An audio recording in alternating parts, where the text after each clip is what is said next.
système de photographie aérienne par ballon captif, autonome, puisque une personne porte une console sur le dos.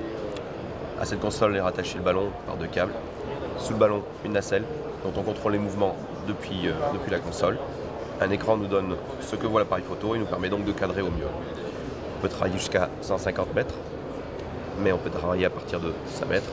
Donc on peut donner des angles de vue très différents de ce qui se fait en photographie aérienne habituellement. On touche à pratiquement tous les secteurs, mais beaucoup à la construction, à la communication, à l'événementiel, le tourisme bien entendu pour les principaux.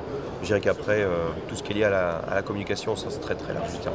Il doit avoir des qualités commerciales, puisque avant toute chose, c'est un métier où il faut vendre les reportages. On travaille sur du reportage vendu, hein, pas sur de l'improvisation.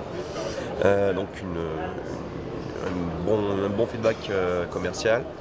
Puis après la technique, on la décline en formation, donc ça s'acquiert assez rapidement. Après, une sensibilité à la photographie, bien entendu, hein, c'est un produit très agréable à vendre, mais il faut aimer la photographie avant tout.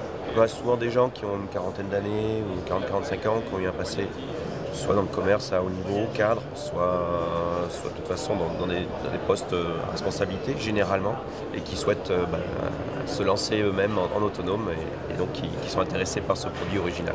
Point de vue formation, formation technique bien évidemment, mais également toutes les informations qu'on peut donner pour aider à démarrer. C'est-à-dire qu'on a affaire à des gens qui n'ont pas forcément vécu cette expérience auparavant. Donc il leur manque peut-être des notions de gestion, voire des informations sur les secteurs commerciaux sur lesquels nous travaillons, comment les aborder. Donc on leur donne toutes ces informations. Puis après il y a un suivi bien entendu tout au long du contrat et quand il se renouvelle tout au long de la vie que nous passons ensemble, puisqu'en fait c'est un petit réseau. Nous sommes aujourd'hui une trentaine de franchisés en France. On atteindra peut-être 50, 60 grand maximum. Donc ça restera un réseau petit à taille humaine malgré tout. Auparavant, nous avions un matériel qui était un peu plus lourd. Là, ce nouveau matériel est beaucoup plus léger.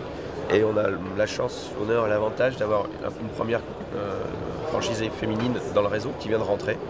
Ce qui était peut-être plus compliqué avant parce que le matériel était vraiment dur à manier. Là, maintenant, on a une franchisée. Et c'est pour nous la démonstration que tout le monde peut travailler avec nous. Nous sommes avant tout des entrepreneurs. Nous vendons un produit qui est fort sympathique, toujours agréable, il n'y a jamais d'agression, les gens ont toujours une curiosité quand ils nous voient avec le ballon, c'est vraiment un aspect ludique pour les gens de l'extérieur, mais ceux qui rentrent dans la franchise sont et doivent être des entrepreneurs. Je dirais qu'ils doivent se mettre les différentes casquettes tout au long de la journée, changer de service, puisqu'ils font tout, ils sont seuls, mais ce sont des entrepreneurs avant tout.